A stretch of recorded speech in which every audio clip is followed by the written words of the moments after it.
Hi, I'm Michael Hartman. I'm Naomi Liu. And I'm Mike Rizzo. And this is OpsCast, a podcast for marketing ops pros and RevOps pros. Created by the Mo Pros, the #1 community for marketing operations professionals. Tune in to each episode as we chat with real professionals to help elevate you in your marketing operations career. Hello, and welcome back to another episode of OpsCast by marketingops.com, powered by the Mo Pros.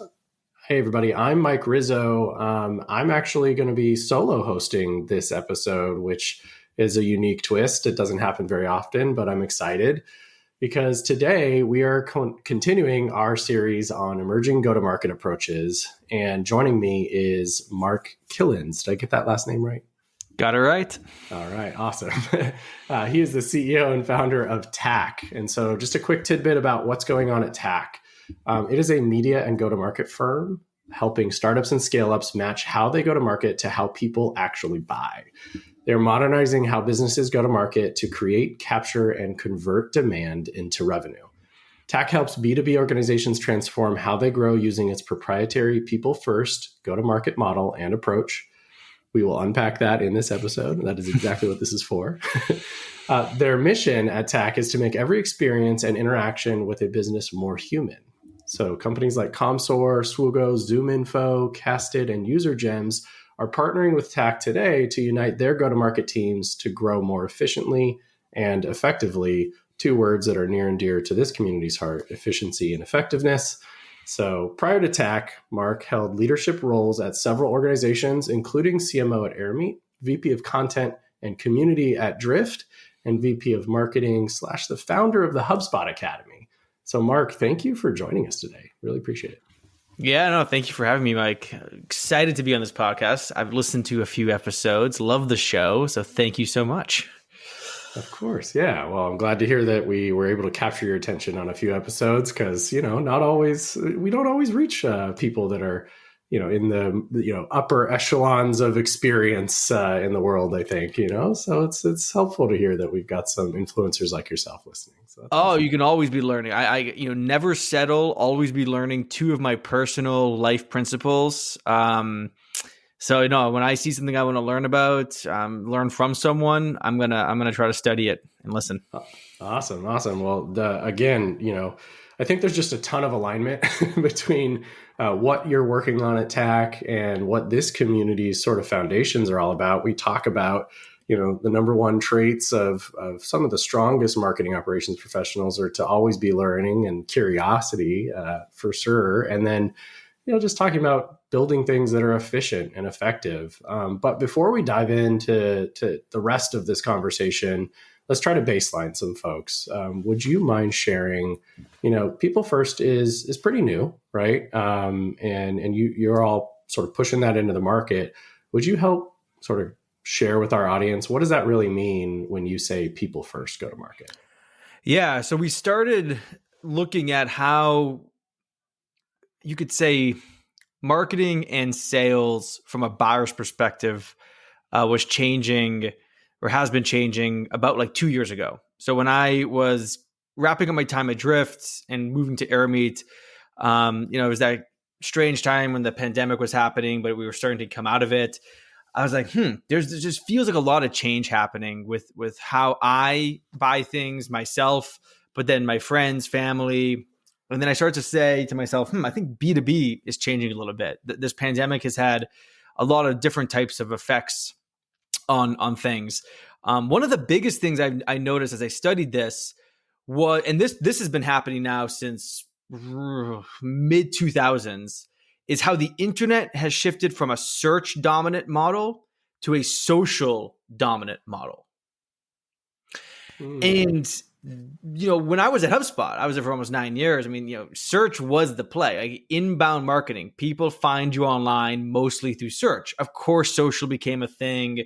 Fun fact, I was one of the first 20 colleges to ever use Facebook. I was in that small orb. I have never used Facebook since 2007 because I could actually see the train wreck coming. So that's just, I do use Instagram. I will, say that, disclose that, but very minimally. But and WhatsApp. So yeah, I use Facebook. But whatever. I digress. The point is you the use internet tools has, in the meta ecosystem. exactly tools, and I guess meta now is the name. I don't even. Right. Yeah. Good point, Mike. Yeah, Good point. same here. I don't Facebook. I have very little relationship with Instagram, but I have a WhatsApp account, and that's largely because I've got people internationally that I work with. Right. So You kind of, it's like Google, Apple, Meta, Microsoft. You have to use one of them. Anyway, yeah, somewhere. Anyway. the shift from search to social was interesting. The other thing I saw happening was the ways in which people consume things. It's been changing, but now at this point, I think it's almost like crossed the chasm where like video is predominant. Like video is how people, and it's more generational to some degree, but like video is big. So when you think about social and video just being those two things, I mean, what's behind that? That's becoming much more people first, right? Like, this podcast might become a video podcast one day, but like, audio, right? You're hearing from people. Video is about like learning, connecting through that storytelling. That is probably the most powerful thing when it comes to video, and how you can communicate so many great things through the video medium versus just audio versus just text, etc. And then the social side of things, these networks. And when I mean social, it's not just like the social networks. It's all of these larger networks, some of the ones we mentioned, but this proliferation of smaller community networks that I would classify as social networks that have taken hold thanks to technology that has created this dispersion of how people connect, meet, learn, interact. I'll pause there. Mm-hmm. Yeah. No, that makes a ton of sense. I think, I would agree with you. Communities fall into the category of social network, right? And I think this idea of how we learn and consume content is heavily dependent on finding the people that ideally have sort of been there, right? And you want to learn from them. And if you figure out where what pools they're swimming in, and, I think over time in your career, I certainly went through this. I don't know if I speak for other listeners, but I went through a period of time where I was a little bashful. I didn't necessarily want to reach out to a bunch of, folks that have been there, because I don't know if that would make me look incompetent or, what that would do. Right. But eventually I got past that and I said, that person knows what they're doing. I wonder if they'd be willing to share, some of their information with me. And I think that's what happens in these little microcosms of the social sort of communities that we're building, right? So we're niching down into these environments and we're leaning on the people that are in those groups to say, hey, look, I don't want free consulting. I'm not looking for you to be, a free consultant to me, but I am like looking for a little bit of a hand up or just some pointers on where to look next, right? And so I think in general, that makes sense, right? People want to consume content. So is this people first motion really about creating video content, or is it just about creating content that resonates with the person on the other side of the screen, I guess? Yeah, no. So the video and social stuff, like those two, there's a few other, I would call them macro undeniable trends. Those are just things that are creating the conditions for why B2B go-to-market needs to change. Understood. There's the macro conditions. I think of macro conditions, market drivers, and then business problems. So we're still at the very high, top of the pyramid of how to think about this. From like a B2B market driver standpoint, let's talk about like some like market conditions. Ton more competition, right? In every category. Money was really easy to get, then money wasn't really easy to get. That's interesting. And some other just like trends of B2B go to market that's been problematic because of these market drivers now. Like B2B companies, for the most part, go to market on their own. They create the marketing, they create a way to get in front of the right audience, turn that audience into a qualified buyer all the way through. The companies themselves create all this content. A lot of them have been trained, and some of this is, partially due to what we said at HubSpot to some degree. But like, let's focus on leads and quantity of leads, and let's just do all these things, because you could spend money. You could almost like just keep spending money, and there wasn't as much competition. Commoditization wasn't as intense or happening as fast. But because of these macro changes, these market drivers, and the status quo, man, things have to change now, because these things don't work as well or at all anymore, or they're just not going to give you good, efficient, and effective growth.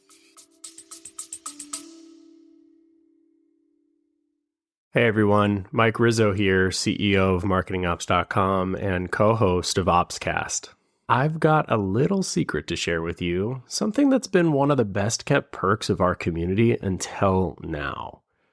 At marketingops.com, we've built a hiring program that's changing the game for marketing operations recruitment, and we're finally sharing it with the world. Our community is over 22,000 strong, and within that, we have over 4,400 members who are actively and passively seeking new opportunities. These are seasoned professionals with skills and experience spanning platforms like HubSpot, Pardot, Marketo, and so much more. Plus, we can help you fine-tune your outreach, targeting exactly the right candidates by region, years of experience, seniority level, or even agency experience. But here's the real cherry on top. When you hire through our program, your new team member gets a free membership or a virtual ticket to our annual conference. From day one, they're not just stepping into a new role, they're getting access to the training, networking, and support they need to hit the ground running. So if you're ready to unlock this incredible opportunity, it's time to let this secret out. Visit marketingops.com and find your next star teammate today. Thanks for listening, and as always, keep optimizing. Yeah, that resonates with me. I'm hearing, and I think, we when we were preparing to talk about this subject with you, I'm hearing hints of some areas I want to dive into as it relates to sort of your go-to-market team and network nowadays, right, around partnerships and this kind of thing. But I'm curious to hear your take on, okay, so, I can't just pour money out into the ecosystem anymore. Do you think some of this inability to generate the, call it demand or just the leads, right? It's like demand's the wrong term in my opinion. But to generate the leads in the market is a symptom of like distrust. Like has the market reached a point in B2B? And I'm kind of coming at it from the angle of B2B SaaS, right? Is it that I don't really believe what you're telling me now? Like, I want you to prove it to me. And like this people first motion is like maybe trying to help adjust to that, right? Like almost like the brand is like I get it. If you've got good customers and they're speaking positively about you, we saw G2, climb the ranks, right? And now that's maybe a little saturated, but I don't know. Are we getting the sense that brands are struggling to build the trust that they actually, can put the money where their mouth is or what have you, or the features where their mouth is? I think they're probably struggling to build that trust. I also think they're trusted less. People are who you trust. So yes, people first go to market is about, in some ways, getting to that trust faster, and then also using it as a long-term advantage and like sustaining it, but ideally growing it. So yes, trust is super important.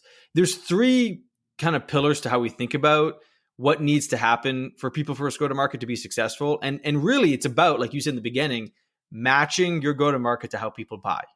And how people buy today is they use search a lot less. They use social channels a lot more. They read a lot less content. They listen and watch a lot more things. They also, really are focused on understanding and learning on their own because they're so empowered. The empowered thing has been happening since the dawn of the internet. But like the empowerment now is off the charts. So there's more noise, right? And we flooded the market with brand spam. So like, well, all these brands are saying slightly same or similar-ish things. How do I cut through all that noise and garbage? I go to people I trust. I go to people I respect and maybe don't even know, but like, they've built a brand and now I follow them because that's how I also behave as a B2B buyer in my personal life, because I follow people, on all these different, places and networks. So storytelling, relationships, and partnerships are the three core things that ultimately make up your successful go-to-market. The story, we can unpack each one, Mike, if you want, or we don't have to unpack any of them, but those three things, storytelling, relationships, and partnerships, are what B2B companies, in our opinion, need to lean into today for a number of different reasons. Yeah. And I do want to unpack that a little bit. It's interesting. There's been some commentary on LinkedIn just in the last handful of weeks, maybe even days, that around this storytelling sort of narrative, right? And trying to paint the picture of, I commented on, I want to say, one of the bigger influencers, like, investors, and they did this post around how buyers today just sort of want the service done for you, right? And so if I buy a SaaS product, I think the positioning in the post was something around this idea of like, it'd be better if the provider could literally just provide the service of migrating the data and all these other kinds of things. And to bring it back to storytelling, my comment on this was, well, isn't it funny how these brands, like these founders, often identify a problem and they go to solve that problem with a piece of technology, and they've felt it at their core, right? But somehow that gets lost in translation when they're trying to bring consumers and purchasers into their customer base. Somehow that narrative of that pain that they felt as an individual user or business owner or whatever it was seems to get lost all of a sudden in this like bloat. And I think, like, oh, we're just talking about features and pricing and all these other things. I think storytelling is an art that is definitely like getting lost in the fray. And I don't yet know how to pull that down into, okay, you're scaling your team. You've got 150 employees, right? How do you get them to tell your story? And so, I'd love for you to unpack that first pillar and tell us a little bit about like what you mean by storytelling in people first. Yeah. So, but what you just said, what people would want to buy at the end of the day the most is the outcome, not the service. Yeah. They don't care how they get to that outcome. Maybe it's services, software, other things. But like if you could just buy the outcome, everyone and anyone for the most part would buy that. Yeah. So, and that's where the best storytellers are starting to really hone in. And a lot of the times the outcome is a feeling. In the context of business, usually can't be a feeling. So I'll give you an example of one of the customers we work with where their outcome was a hardware and software based company. The outcome that they deliver for their customers, and it's an AI first company, very, very smart, accident reduction. So they're a trucking company. It's a company that sells hardware and software for trucks, all types of trucks. Mm-hmm. They can't guarantee it because that'd be hard, but like they could say like, look, it's almost a guarantee. We will reduce your accidents if you buy this. That's pretty powerful, right? That's the story we're telling. Right. That's the camp. So we can go down this rabbit hole now if you want, but as part of our, your go-to-market, we believe in integrated revenue campaigns. I actually don't, ABM, fine. I'll use it if I have to say that term, but like, I believe more in an integrated revenue approach that is using the foundation of brand level, solution level, product level, storytelling, messaging, and positioning to build those relationships with the people in your funnel, within your customer base, and activate partnerships. that's the core of the whole people first go to market idea. Oh, I love it. And interestingly, I think everybody understands. So you talk about storytelling, relationships, and partnerships as these three key pillars. I think generally speaking, I understand, relationships, right? And so, if there's anything you want to touch on, feel free to sort of like dive in on that. On the partnership side, there's so much happening here. I mean, even as recently as like today and yesterday in our community, the MoPros community, someone was asking about, how do I get referrals and track that and build this partnership play in a way that's meaningful? And so, you've got these marketing technologists, right? They're constantly looking at ways to integrate go-to-market strategies with underlying data and technology, right, to measure the outcome. But partnerships feels like this really ripe category. And I know Asher Matthew, who runs Partnership Leaders and that community, right? There's this shift happening. It might even feel like really ripe for some sort of technological innovation. I know there's some tech out there, but it feels like it's still underserved. Like, tell us a little bit about what is partnerships in your eyes? Are they like resellers, VARs, that kind of thing? Or sort of how does people first in partnerships fit? So, I use the term partner-led growth. It's the thing that surrounds the other kind of growth strategies in the model we created, because partnerships from our perspective is not like just about sales or marketing.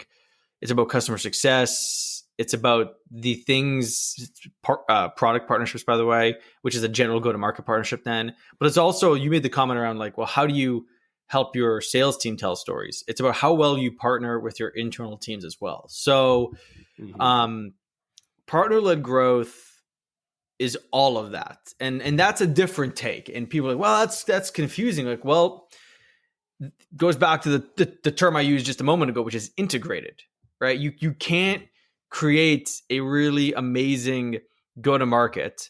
Doesn't matter how much of a scale you're talking about. It could be at HubSpot scale, or it could just be at a scale that, look, we're a $10 million company and we're just continuing to get more profitable yet grow as well, right? The real unicorns, in my opinion, by the way, are the companies that are profitable that are growing at 50%.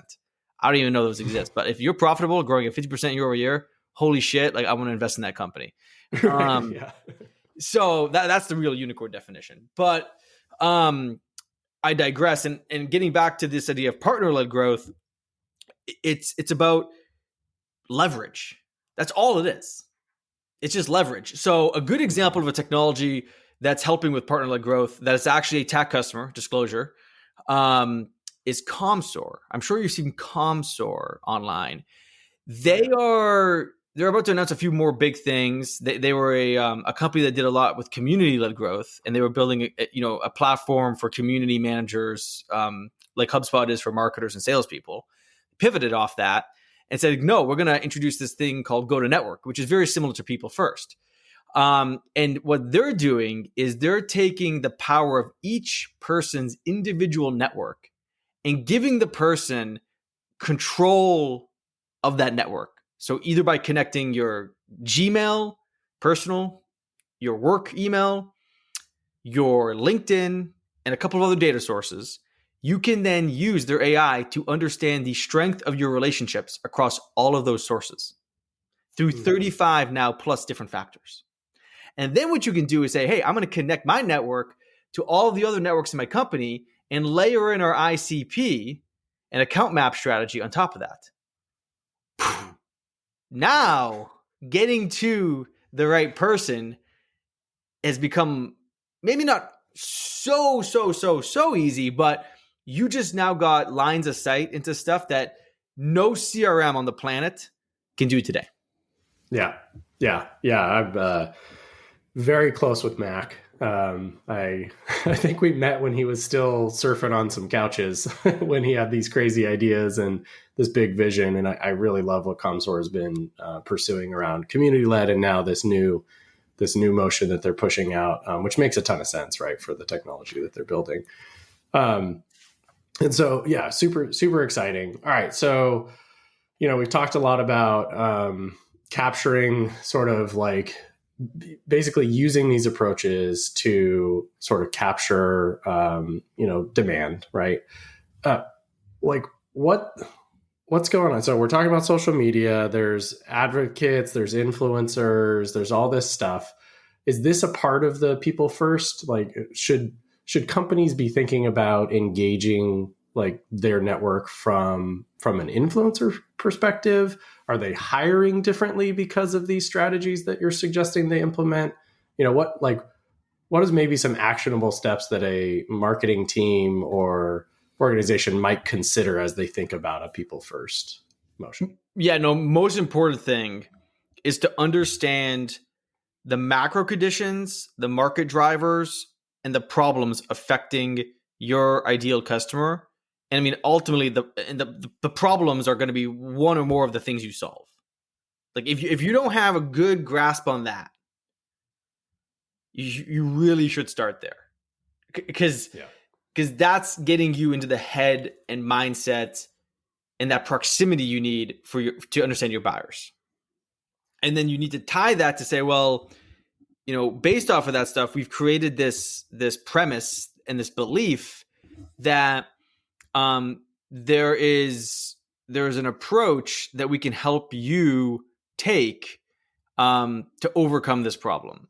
Because look, like if you just take the vendor feature route, it can work. It can make you some money. I don't think you're going to be able to create a really large company by just being a vendor and a feature / tool. You're going to need to become a partner, maybe a strategic partner. You're going to need to become a solution, maybe a suite. You're going to, maybe, ultimate case, very few get there, but a platform. But like you need to do more than that. So the idea of like that story piece is super important.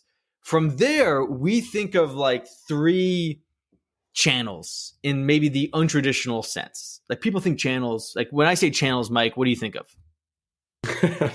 Unfortunately, I think of like 5 different definitions because I had so many different companies. I work with a company right now as a consultant, and there it was like lead sources and go-to-market motions and all kinds of things where all the channel, like the word channel was used. So, well, yeah, and channel is a very company first thing. Like, we're gonna use this channel and blast our message and get to the customer through this channel.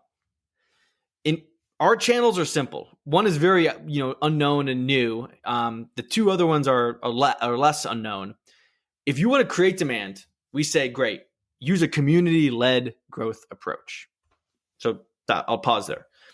And that's going to be like getting you to basically that qualified buyer, qualified account op stage. It really will. Like gets into that stage, basically. From there, we think you should use a member-led growth approach.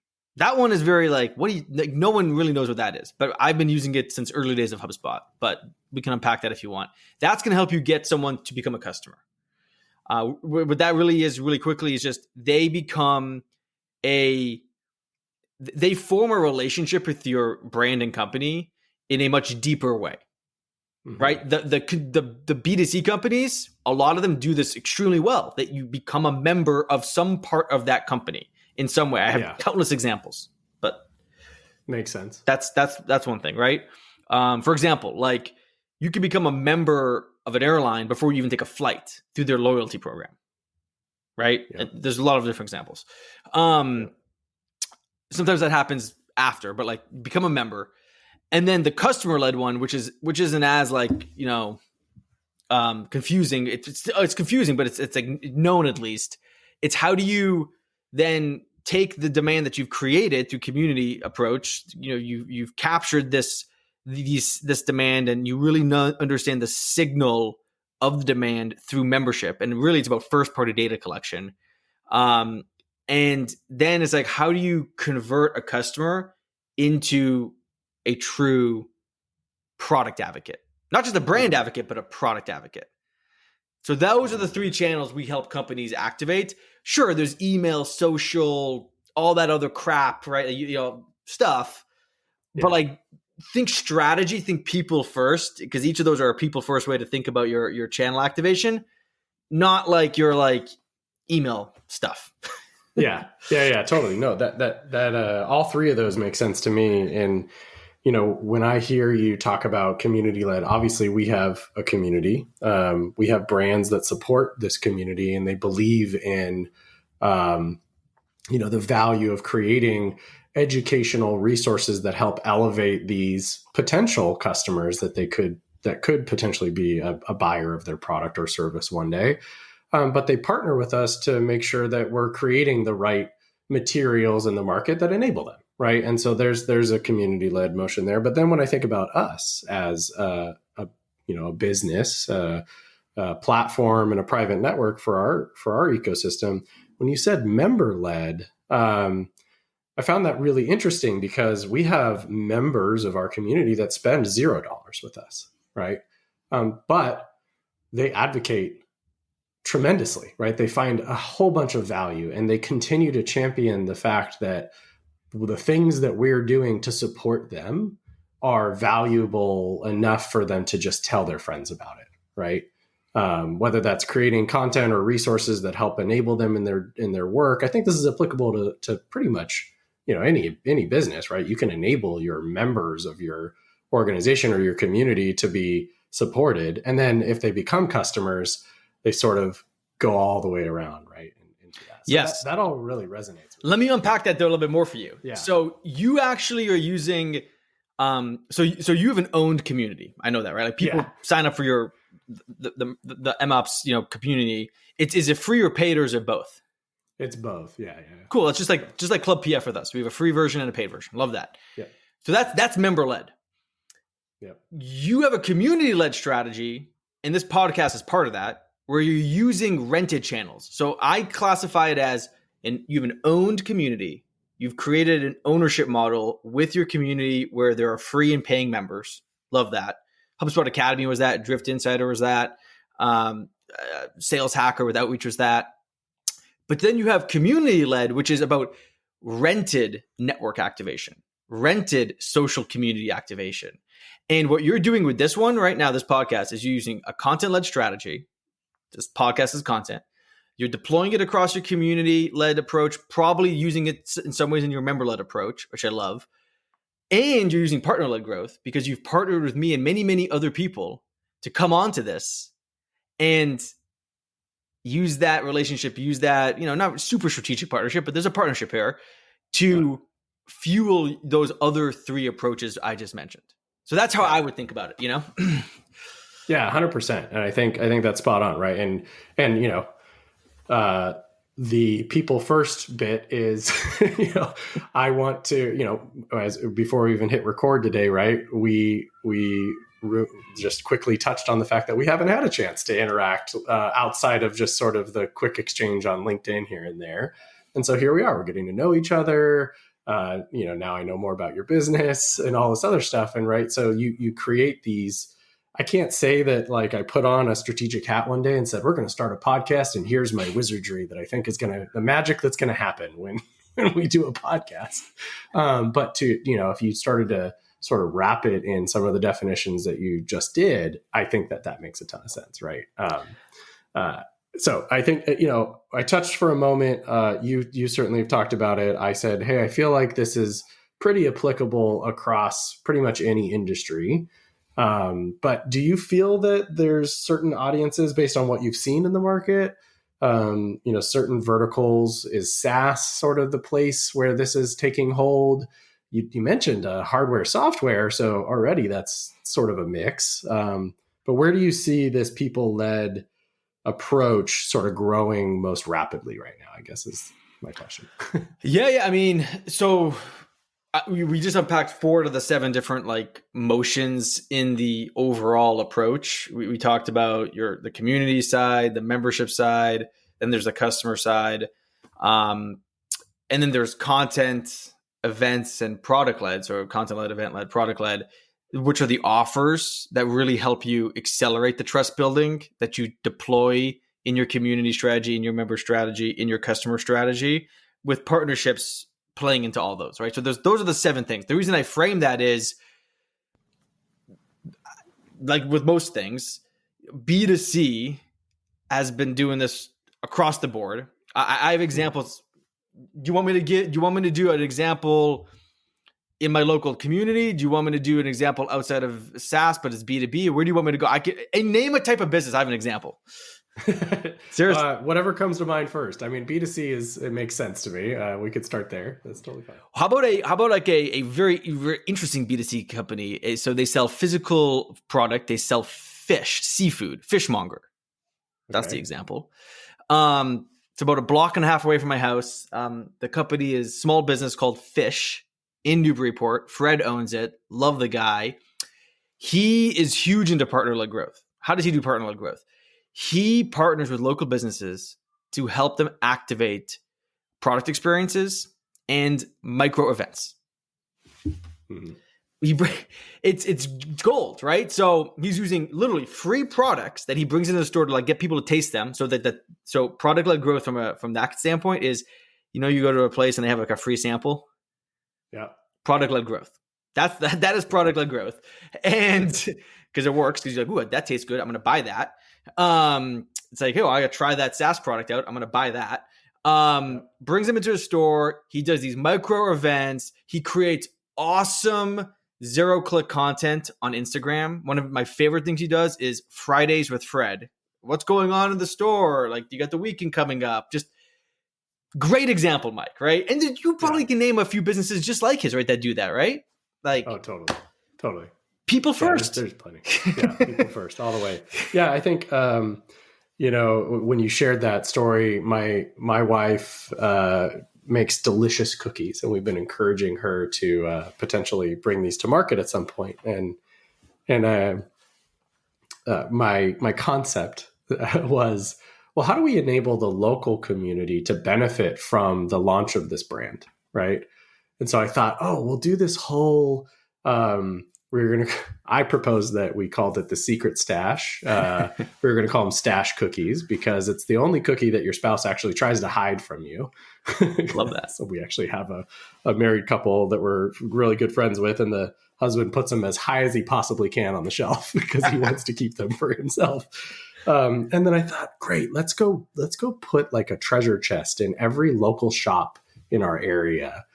And send out these keys, and then we'll drive business to all the local stores, and they're going to love that, right? That's partner led. The inside, every key will open it, right? But inside is a sample, whatever, right? So I think that's I feel like maybe that's just a symbol or another version or an example of like what we all sort of crave is like this connection and these experiences, and again, just like going back to these relationships that we're building with the people and the brands around us to enable go-to-market, right? Like, I love that. Your wife should definitely do that. Love that example. Love that idea. Yeah, I mean, it's people just, I think, have fallen into this trap of the status quo of like B2B go-to-market. They've fallen into the mirage of data and tech. My hope with AI is actually AI gets us so much closer back to the customer, to the buyer, to the person. And that's what I'm excited about AI for. Like, I'm not excited about AI writing content. I'll be for the most part. Like, I'm excited about AI automating these go-to-market tasks. I mean, you probably know this better than almost anyone because marketing ops, you're talking to these people all the time, your community's about it. But like, how does AI help the marketing ops people be a better business partner, but also be closer to the customer, like learn more about the customer, learn more about the things that the people actually care about, and help the business with those things. Yeah. And I think it's a perfect segue. And I know we want to get some of these sort of final thoughts in place before we wrap this episode. So, when we were talking about this motion, as we think about marketing operations professionals, they definitely want to be more involved as quickly as possible around the strategic go-to-market discussion, because often they're handed a to-do list of things that are sometimes not actually possible because the underlying data is not there, whatever it is. The tool might not have been purchased yet or set up that way, right?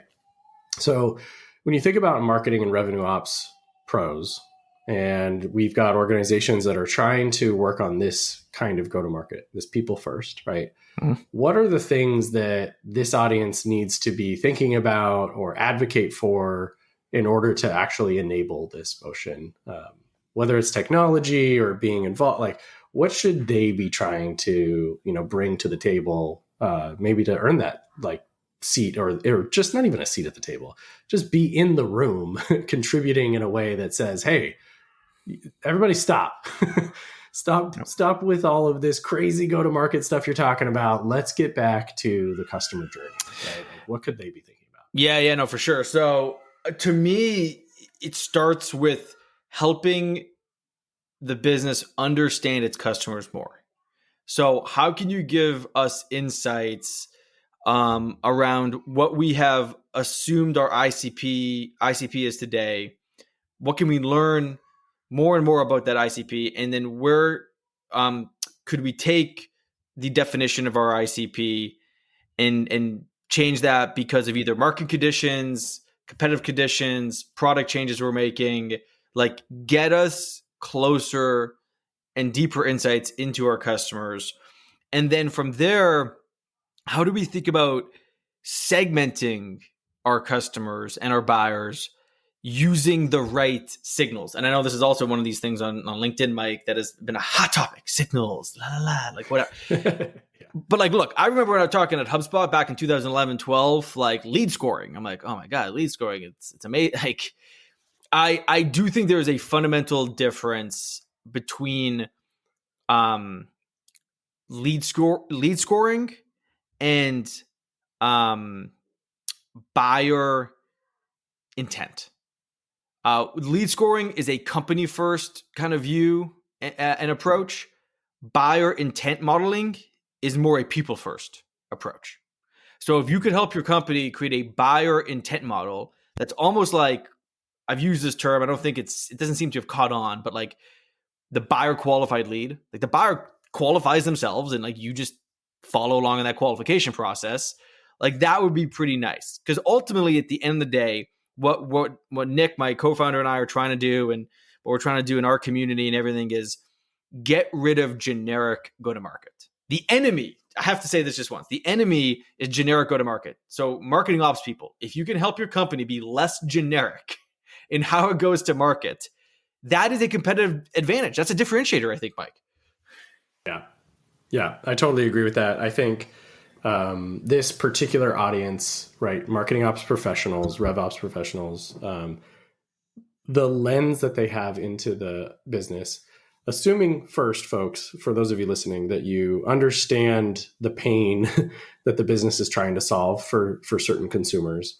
At a baseline, get that understanding, get the training internally, whatever it is that you need to be able to understand, like, what is it that we sell? Do we sell widgets? Do we sell service? Like, and why do we sell them?